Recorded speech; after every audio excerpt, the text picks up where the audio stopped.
As you can see, an impressive building, but it clearly shows the partnerships that Taronga Zoo is taking part in to try and produce change in the world around them.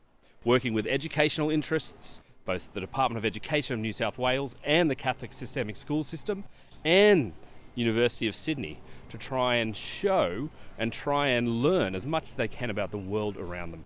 So it's an incredibly impressive building, but more importantly, it's an impressive initiative to try and learn about the world around us and to try and secure a shared future for wildlife and for people. It's one of the key vision statements that they're trying to show. So let's go in and actually have a look inside.